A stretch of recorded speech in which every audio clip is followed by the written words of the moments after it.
अस्सलाम वालेकुम। आज हम बना रहे हैं चिकन टिक्का। तो ये हमारे पास 2 किलो चिकन है। इसको हमने अच्छे से धो लिया है और ये खुश्क कर लिया हमने इसको। तो इसके अंदर हम इसको डाल रहे हैं। सबसे पहले ये हमारे पास 1 प्याली दही है, इसको हमने अच्छे से फेंट लिया है। ये इसके अंदर डालेंगे।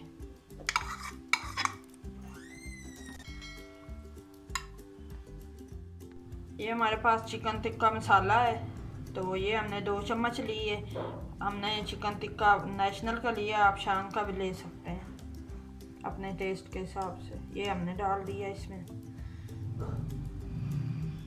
हमारे पास अदरक लहसुन का पेस्ट है 2 चम्मच, ये भी इसके अंदर हमने शामिल कर दिया।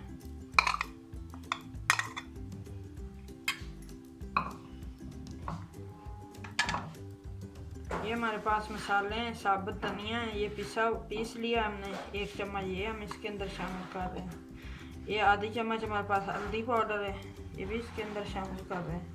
ये ज़ीरा पाउडर है हमारे पास 1 चम्मच, ये भी इसके अंदर हम शामिल कर रहे हैं। और ये नमक 1 चम्मच और आधी चम्मच लाल मिर्च, और ये कुटी हुई दड़ा मिर्च है हमारे पास ये 1 चम्मच, ये भी हम इसमें शामिल कर रहे हैं।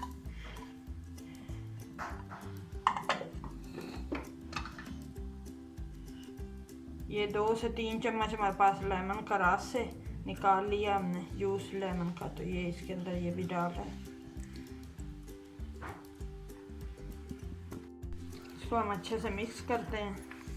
मैंने मिक्स कर लिया, मैरिनेट कर दिया अच्छे से, ये मसाला अच्छे से लग गया है इसको। तो अब हम इसको 3 घंटे के लिए रख रहे हैं।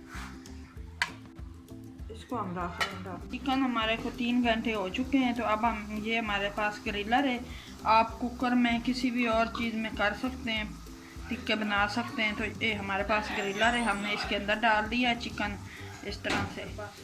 20 मिनट के लिए हम इसको इधर ग्रिलर में रख रहे हैं, नॉर्मल चूल्हे पे, तेज़ आंच नहीं ज़्यादा करते।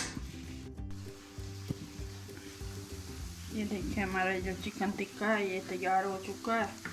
आधा घंटा इसको हो गया, हमने 20 मिनट के लिए रखा था, लेकिन थोड़ा 10 मिनट हमने और बढ़ा दिया टाइम। तो अब आधा घंटा हो चुका है, ये हमारा रेडी हो चुके हैं अच्छे से। अब हम निकालते हैं इसको। हमारा चिकन टिक्का जो है ये तैयार हो चुका है। ये बहुत मज़े का टेस्ट है, आप लोग ट्राई ज़रूर करना और कमेंट्स में बताना, लाइक करना, शेयर करना। हम मिलेंगे एक नई रेसिपी के साथ, तब तक के लिए अल्लाह हाफ़िज़।